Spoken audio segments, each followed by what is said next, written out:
What's up, everybody? Ryan Michael Ballo here to do a review on Triacetyluridine. This is from Powder City. I'm not affiliated with them, but I get a lot of products from them, and all of their stuff is always super reliable. And they ship extremely fast, unlike some other companies. I've dealt with some companies in the past, like ship 3 or 4 days after you place the order, and then you got to hit up and say, "Why did you ship it late?" And they just apologize for it. So Powder City does not do that, and I've had a great experience with them so far. And so let's get into triacetyluridine. Triacetyluridine is not to be confused with uridine monophosphate. It's a similar it's a similar chemical molecularly, but one of the differences is that triacetyluridine is a lot more bioavailable and requires less of a dose. Uridine monophosphate, while the studies on uridine monophosphate, like on examine.com and elsewhere, might say that 500 to 1,000 milligrams is sort of the best minimum effective dose, or the dose that they studied on the study, it really happens to be a lot less than that. And for me, it's significantly less. We're talking about 75 milligrams to 170 milligrams to avoid side effects and to get that sort of sweet spot. I've been a believer probably since year 3 of 6 in dealing with nootropics that less is in fact more.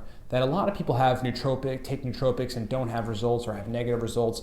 And the reason why in a lot of those cases is because people are taking far too much of the stuff. They think they need 1,000 milligrams of alpha GPC. That's way too much for most people. They think they need just an excessive amount of whatever, smart drug or nootropic, a regular natural nutrient. And they end up taking far too much, and it really would benefit them to take a lot less. And that is the case with uridine monophosphate. And with triacetyluridine, I'm still kind of trying to figure out exactly what the right dose for me is, but I'll explain and get into the review now. The serving size is 25 milligrams, which is very small, right? You could use one of those. I don't have one here, or at least in front of me. You could one of those like blue scoops or white scoops or red scoops that you get from Powder City and a lot of these other nootropic companies out there, bulk nootropic companies, and use that to sort of eyeball it. But I like to use a milligram scale and be very specific with what I'm taking down, so that in my notebook of recording things, I understand exactly the dose that I took, and moving forward, trying to approach this from a scientific perspective, I can do that correctly. So I took, instead of taking 25 milligrams, I took 40 milligrams right away, just to give it a little bit additional on top of the recommended dose, just to kind of see what it did for me. Still, while understanding that triacetyluridine has been effective in anecdotal experiences for people in higher doses as well, from 100 milligrams to 300 milligrams. And so kind of using that as a reference, and using, sort of trying to find on the low end, on top, trying to engage in the low end on top of what they suggest here. So here's what happened. I'll get right to it. I capped it, because I think this is important. I capped it in a gelatin capsule with a capsule maker that I have here, and I threw it down at 11:10 a.m. this morning. Right now it's it's around 10 after 2, so we're talking about 3 or 4 hours ago, whatever.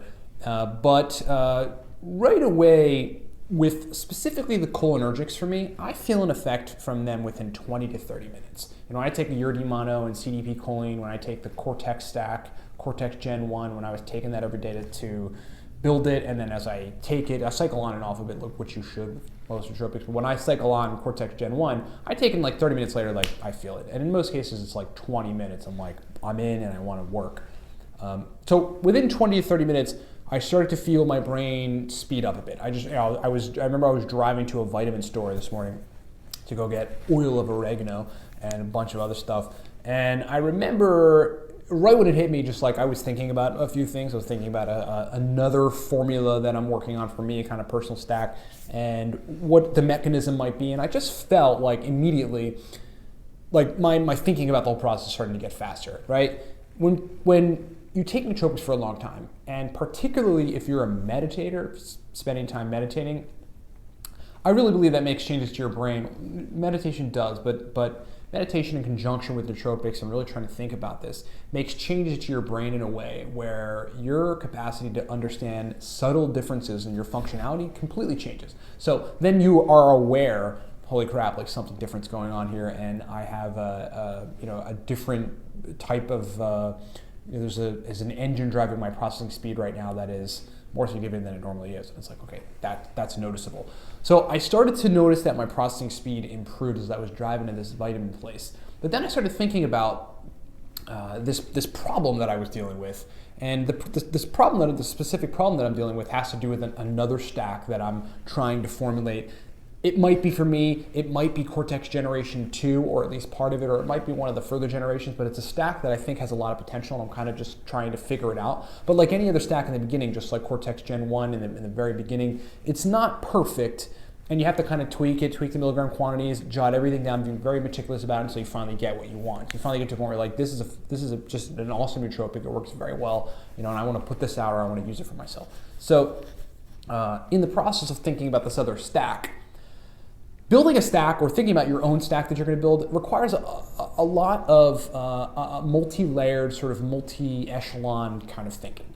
And what triacetyluridine allowed me to do today is look at all of these different echelons, all these sort of different compartments or components of this stack, and just sort of synthesize them all together in a way where I can look at each individual component specifically and go, this does this, oh, got it, right, this is why this might be, and then put it all together in this sort of symphony of an integrated synthesis thinking about why something might be the case.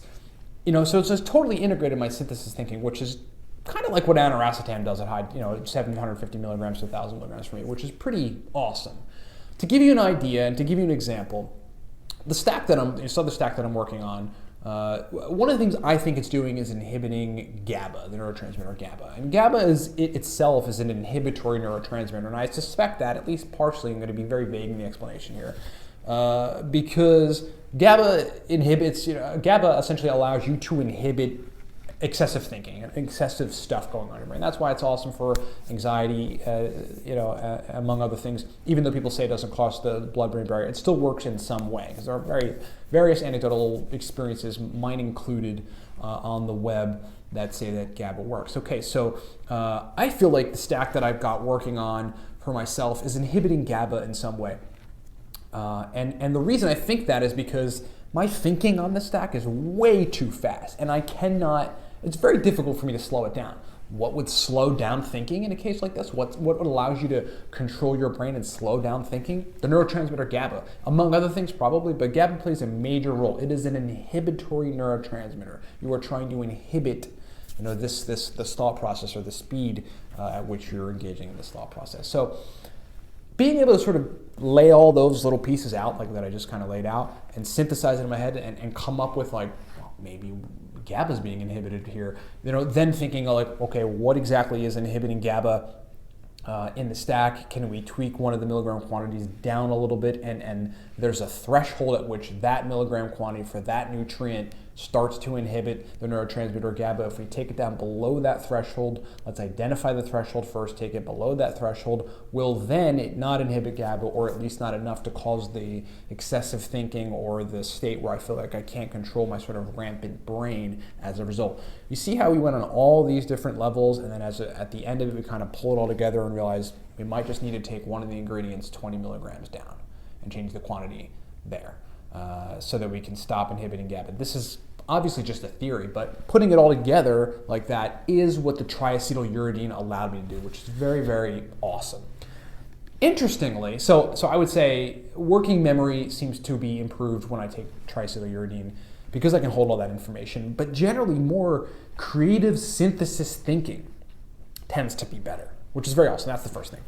Verbal fluency. This is odd, and this is like one of my oddest experiences I've ever had with a nootropic. I did not see an improvement in verbal fluency within the first 30 minutes, or even in the first hour, even the first hour and 20 minutes. Whereas with the Cortex Gen 1 stack, I see it in 20 minutes. A lot of other stacks, I see the verbal fluency, if it's going to affect it, right away. I did not see verbal fluency effects whatsoever. I was exactly at baseline. I eat a lot of fish, I sleep well, and I meditate twice a day. So my brain, in terms of verbal fluency, always seems to work pretty well. So I was kind of just right at baseline there, which is interesting. But after 1.5 hours, guys, after an hour and a half of taking the triacetyluridine in 40 milligram quantity, which, by the way, I took with 400 milligrams of DHA because it's fat soluble and you should take it with a fat source. Within an hour and a half, my verbal fluency then improved. So you've got the whole hour and a half where verbal fluency did nothing whatsoever. But all the synthesis thinking capacity was far better, and I was able to solve a problem or come up with at least the next step on a hypothesis that I had much, much quicker than I ever would have been able to at baseline or that I had been, lately. But on top of that, I have no verbal fluency issues or effects whatsoever in the beginning, and then boom, 1.5 hours later, the verbal fluency kicks in. At this time, I had already gone to the vitamin store that I talked about I was going to. And I was at my company HQ, a different company than Surrogate Labs. I own a national iOS device services company. And I was dealing with a myriad of customer service issues. 4 or 5 customers that had customer issues. I feel like the need to explain. None of them were problems. They were just sort of like misunderstandings that we were having. But I had to communicate with these customers over the phone and via email. 3 of them over the phone, 2 of them via email. And my capacity for both vocabulary accessibility and all-around verbal fluency when I was talking to customers in customer-facing situations was improved. And this is the thing. People like to think how do you know it's improved? First of all, if you've been meditating for a long time, you know when your brain is different. If you've been taking nootropics for quite some time, you know when your brain is different. If you're paying attention to this, it's all you think about, which is my deal. This is my deal. I love nootropics. That's all I ever think about. But also, if you've got to deal with customers in a capacity where you're exchanging, you have to come up with solutions to their problems right away. You have to come up with rebuttals to their refutes, and you have to kind of get on their perspective and really guide the conversation in the direction you need to go in at the same time while being helpful. This requires a lot of verbal fluency. You are less effective if your capacity to reach for words and to formulate sentences and do all that kind of swimmingly. I love that word. Your capacity, you are improved if you can do that, and that does matter in how you're going to affect the person and how to affect the outcome. And the outcomes ended up being great. When my brain isn't working well, let's say I didn't sleep really well, or just something happened, I haven't been taking care of myself, or my brain is just not firing on all cylinders, I can tell. I end up in those situations, and they run amok on me. The customers basically just put me into the corner logically, in some way, and I really have no refute for that. So your brain has to. I hate being in that position, so I always make my brain work well. But your brain has to work well in those kind of situations, and the triacetyluridine facilitated verbal fluency and that sort of capacity to synthesize all these different components into a nice symphony-based explanation of what was going on or how it could help this customer. Really, really happened, and it really, really worked, and that was really, really awesome. What else to say about triacetyluridine? I don't know. I really have I have no unpleasant side effects. I have no unpleasant experiences. Now we're somewhere around 3 hours or so later. And I gotta be honest with you, I still feel verbal fluency. I still feel better, I'm a leg up in verbal fluency. I still feel that anaracetammy kind of feeling where, and some of you know what I'm talking about, and I'll explain it here, where, if you don't, where you just feel like you have the capacity to hold all these different layers of information at once. And you can sort of stare at them. You can sit back and be like, I've got this piece of information I'm thinking about, this piece of information I'm thinking about, this and this. This all coincides together. It all kind of engages in this one group. It's all about a similar topic, but I can look at these things individually. I don't lose any of them in my brain when I'm thinking about it. I still have them here. And I can think about them from this 5,000-foot perspective and put it all together to figure the problem out. Whether it's an issue that you need to find a solution on or create a hypothesis about why it's happening. That's how I think. I'm always thinking about why the fuck is everything doing what it's doing. Excuse my French, but that's what I think about it. Why is it happening, and how can I fix it? And really, I look at life how do I hypothesize about what to do next? And let's just keep rinse and repeat that cycle. And triacetyluridine really just allows me to do all of that stuff. I've got no negative side effects from it. I have a sense of mental energy that's almost like drinking a big giant cup of black coffee with no jitters. And that's sort of a notorious anecdotal experience from people taking uridine monophosphate in the past, which is a similar molecule to triacetyluridine, just uridine kind of analogs, have reported. So I've got mental energy, but no jitters. Very, very cool. So let's sum it up. All right, Powder City, triacetyluridine. The recommended dosage is 25 milligrams. I took 40 in a gelatin capsule that I capped myself in my apartment. I took it with 400 milligrams of docosahexaenoic acid, the omega-3 fatty acid, acronym to DHA, and within 30 minutes, I started to feel processing speed improve. Within 30 minutes, I felt my synthesis thinking improve and my working memory improve. And then, you know, within an hour and a half, all of that really in a real life situation gave me the experience that it was really working for me when I was dealing with some customer service issues at a business that I own, where I was dealing with customers directly over the phone, where I needed my verbal fluency and I needed this synthesis thinking. And then lastly, like, I have this sense of mental energy that 3 hours later, it's still here. My verbal fluency is still improved 3 hours after administration. And the energy does not come with jitters, which is pretty fucking awesome. So, triacetyluridine, my friends, I would suggest it. I would start at, I mean, you know, really my recommendation on dosage are going to have to, like, do what you think is right. Maybe start at 25 milligrams, see what's up. Maybe start at 40 milligrams, see what's up. But I would implore you, once you do try it, to actually engage in some sort of cerebral task. Engage in a quantitative task, engage in something that requires synthesis thinking and multiple echelon thinking that you need to kind of synergize and put together to come out with an outcome, so that you can really determine the benefit of it rather than just going off of like a sort of nebulous subjective experience. You got to try to quantify it as much as you can for your own understanding of whether or not it's working for you. And for those of you who don't need to do that to identify that something's affecting you differently, awesome. I'm one of those guys too. But it helps to get quantitative about it. If you have not tried the Cortex product, Cortex Generation 1, which I was babbling about earlier, we are launching that on February 20th. Cortex Gen 1 has a different version of triacetyluridine called uridine monophosphate, which you need slightly more of, but there's not a whole lot in that stack. And it's awesome. Uridine, why I tried triacetyluridine is because uridine was, to me, the best nootropic I've ever taken.